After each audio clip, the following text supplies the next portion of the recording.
to another episode of Raven Conversations. I'm Joe C. Mandel, State Public Affairs Officer for the Washington National Guard. And today I'm joined by Staff Sergeant Aaron Hamilton and Staff Sergeant Ernaldo Vazquez. Did I get that right? They're both production recruiters at the 141st Air Refueling Wing recruiting team. So you guys are over at Fairchild Air Force Base near Spokane. Here to talk about kind of the work you both do with recruiting, some of the benefits of being in the Air National Guard for newer members.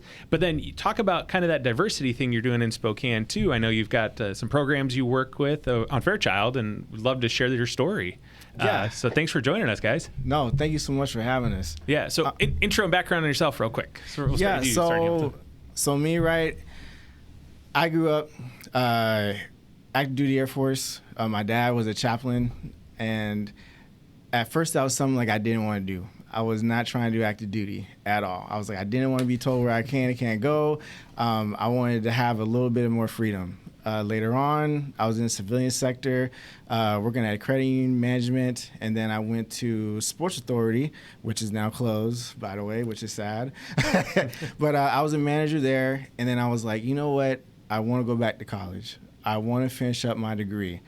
And I was like, I don't want to have to do like a reimbursement plan like it was before, where I have to pay up front, and then they pay me back. I was like, I just want somebody to pay for it. Yep. And then, magnificent enough, my friend came in by the name of Rex Sharp, and I was like, you're in a uniform. Like, he's in an Air Force uniform. I'm like, man, you joined active duty Air Force? He's like, no, I'm with the Air National Guard. I was like, what is that? You know, just like how a lot of people are. And he explained it to me, and I was like, you actually stay here? He's like, yeah. I was like, you're going to University of Alaska? He's like, yeah, I'm there. I'm like, well, shoot, well, get me in touch with a recruiter. It took a couple months, and then, ironically enough, one of my friends that is actually an Army recruiter actually came in to Sports Authority, and we started talking. He was like, you need a recruiter's number? I was like, absolutely I do. Got me in touch.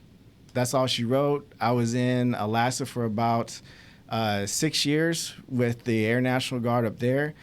With the 212th Rescue Squadron, I was aircrew flight equipment, but I was a parachute rigger. So I had a chance to actually go to like Fort Lee and see how the Army does things. And I'm like, I'm glad I get to go back. But my journey has been awesome. And I was fortunate enough to see a recruiting position down here in Spokane, interview for it. I got it, obviously. And it's just been a real blessing just to be here. Yeah, you kind of already told us how you learned about the Guard just by chance. Somebody walked in a uniform and you knew him. So I'd never seen an Air National Guard recruiter at my high school at all. I don't know, maybe it was just a high school or whatever, but I never saw one. So yeah, that's crazy. Yeah. Same. I never had a recruiter walk into my high school ever, and I just by chance found out about the National Guard. Just in passing, one day driving through Lakewood somehow. So I was like, what is this National Guard thing? So yeah, kind of the same way. Sergeant Vazquez, what about yourself? Kind of intro and background on yourself. So I'm 28 now. I joined the Guard when I was a senior, so I was 17 at the time. Born and raised in Puerto Rico, lived my whole life in Puerto Rico. I've been here for like about a year and a half now, working as a recruiter. So started working avionics, so avionics on C-130s. It was a great job, learned a lot. I did about 4 years of like just normal traditional guardsman, and I've been around 7 years as an AGR. So it's been a great experience. We went through some mission conversions in Puerto Rico and shifted towards military police for a while. So we did security forces for 3 years. And now I'm here as a recruiter, which I said I was never going to do. And I said I hated talking in front of people or talking to people that I didn't know. And look at me now. So talking to students all day long. So it's definitely... that's different, because with me, I was like, you know what? The only other thing I wanted to do was be a recruiter. When I looked at all the different career fields and everything else I wanted to do, I was like, let me be a recruiter. Let me see how I do. Give back a little bit, and I love it. I always joke, right? So I was working in baseball. I was actually with the Spokane Indians before taking the deputy public affairs job at Fairchild. Right. And I remember I get a call from the state PAO, he's like, hey, I've got a deputy spot. You should apply for it. And I was like, no, I'm good, man. I said, I'm working in baseball. That's what I want to do. He's like, calls me back 2 days later. He's like, how much do you make in baseball versus how much can I pay you as a government employee? And I was like, all right, we'll talk now. But like, yeah, I kind of said the same thing. I never wanted to be full-time National Guard, and I've been full-time National Guard for almost 15 years now. And it's a great gig, right? I love this job. It's the best job in the world. So probably right next to recruiting for you guys. So. And it's terrific. Definitely. So how did you learn about the Guard? I mean, so my dad's still in the Guard, so he's still in Puerto Rico right now. He works for the comm squadron over there in Puerto Rico. Well, they're not a comm squadron. I still don't know exactly what they do. It's some sort of a flight controlling sort of deal. How long's he been in the Guard? So he's been in the Guard, I want to say somewhere near 30 years. Okay. So he's done a mix of normal, traditional, worked many years as a technician. And he's still a technician right now and deployed several times. So he's done the gig very well. He's still doing it. He's actually at another tech school right now. Yeah. Man. So we'll kind of get into Sergeant Hamilton's story a little bit here, but some real quick. So talk about the mission you guys have in Spokane, recruiting. Obviously, it's getting people to join the Guard, the Air Guard especially. But are you guys more focused on the Spokane units? Is that kind of what you guys are, when you're talking to kids or anybody interested in the Air Guard, are you talking directly to them about, hey, join the 141st Air Refueling Wing and here's the benefits of it? Yes, so definitely. So obviously that's our base, that's our home, so to speak. So we recruit for our base. Difference between us and active duty recruiters is we're actually recruiting towards a position. So we do know what we have available. We know what we can offer you. So, and before anybody commits to anything, we're taking you to units, you're touring, you're talking, meeting everyone.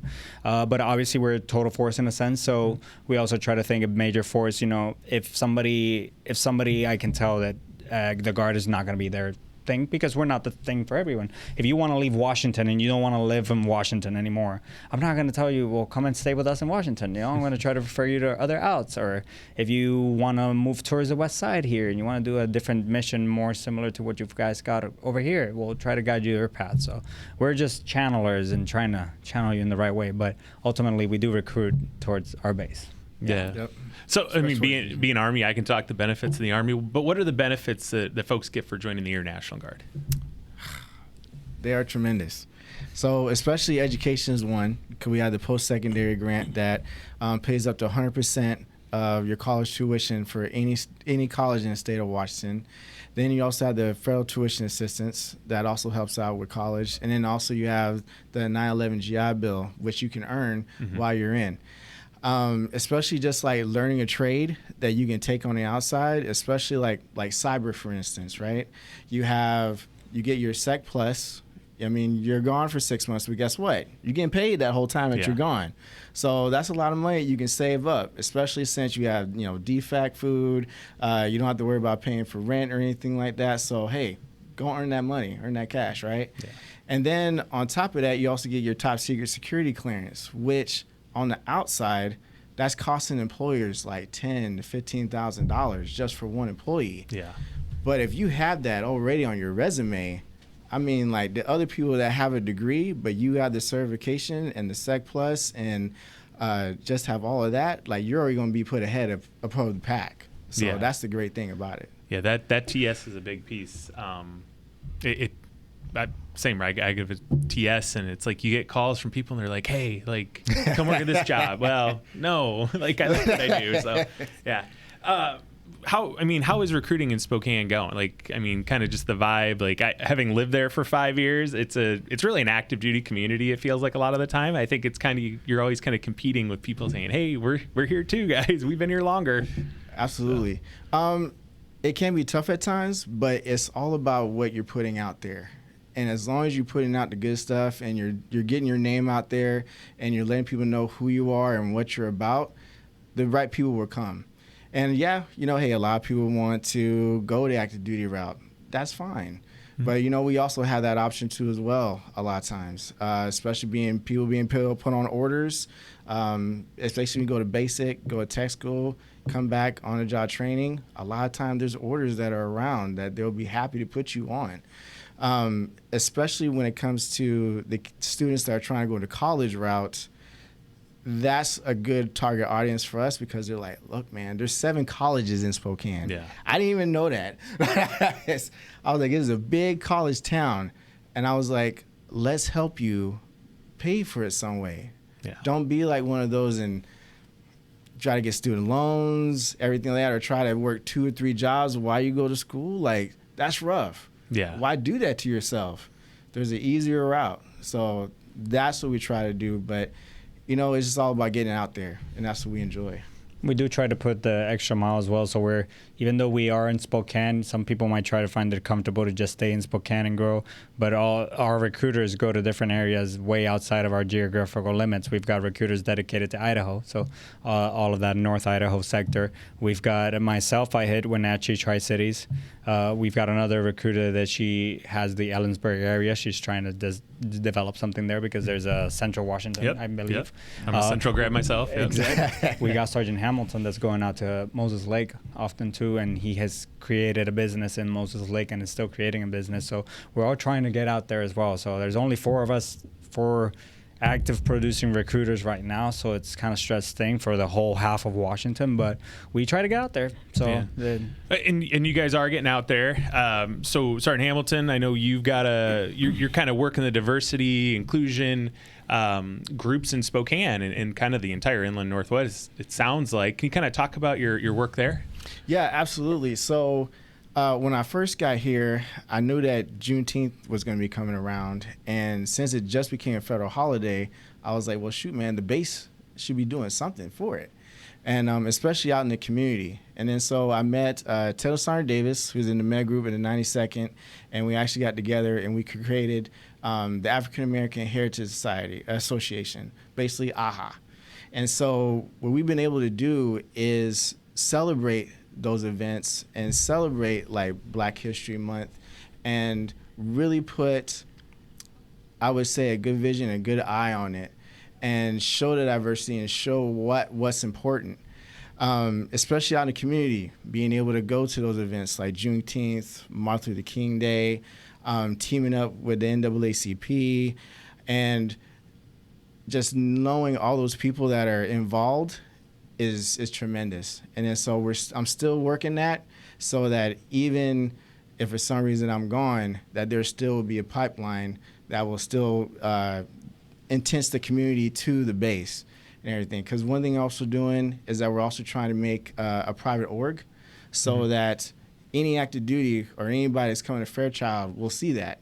And it will be a place that not only African Americans, but everybody can come together, learn about what we can do in the community, and that'll be another way for us to reach out through that and just help out where we can. Yeah, spreading the good word. And Absolutely. really, that's the big thing about it. And I like what you're trying to do. Build something that is going to go longer on than you being there. Absolutely. And that's the biggest thing. So anything you guys want to touch on, I mean, as we kind of wrap this up? There, you got something? Hey, basically, this is a new generation we're dealing with. And us recruiters, we're in the forefront of like being in high schools. We are in so many high schools. We got more than 5, 6, 7, 8, 9 high schools per recruiter. So we're out there, we're seeing the new generation. And we just want to let people know that there are other outs towards life. And the Guard is not so much an end goal of yours, but instead a facilitator of your goals. So we are trying to get you to your goals. Sure, you're only going to put in some initial time investment, but what are you getting in exchange for that time investment? I'm sending you out for training, but once you get back, we drill once every 2 months. So it's once every 2 months. Let's say hypothetically you're a senior. You want to go to college. You can join as a senior. By the time you graduate high school, you've already got 1 year done off your contract. You graduate from college, you already have 4 or 5 years worth of work experience. You have qualifications, certifications, and you're almost done with your contract. It's a win-win. You don't even have to stay past one enlistment if you don't want to. Yeah. If you can, more power to you, and most people tend to because they like the environment. So we just say that there's a lot of opportunities out there, and we don't want to let people miss out on them for lack of information or just not having as many recruiters on the ground. So we'll try and get out there. We'll keep going out there and just represent. So fighting the good fight. Yeah. One thing I would say is that a lot of people think that you just start from one point and then you're straight where you're supposed to be at. But people need to understand that a lot of times you need those stepping stones to get where you want to be at. You know, you're not going to be straight out of college making 80, 90 grand, depending on what you're doing. That sure didn't happen for me. No. You know, and that's facts. But earn the experience, earn the value, and then especially like a lot of employers now, they're looking for people that have been in the military or even still in, because they know what they get. They know the product that they're receiving, and that's the most important thing, is that we're bringing you into something that's going to last you throughout your whole life, not just for a short period of time. Yeah. I was always a six and done person. When I was enlisted, I thought the same thing you kind of said. Like, I'm just going to use this as my stepping stone to get where I want to be, and that was a long time ago. It feels Look at like you now. Look at me now. I'm still here. So I appreciate you guys coming on and talking about it and sharing your stories and what you guys are doing to help spread the good word of the Air National Guard. If you're interested in learning more about the Air National Guard, we can definitely put your information in the notes so people can reach out to you guys. Absolutely. We can put the website in there. I think it's goang.com. Yep. Man, look at me. I knew that one. Yeah, good job. If you like the video, give it a like. If you have any questions, make sure to comment and make sure to subscribe for future videos. I appreciate it, guys. Hey, thank you for having us.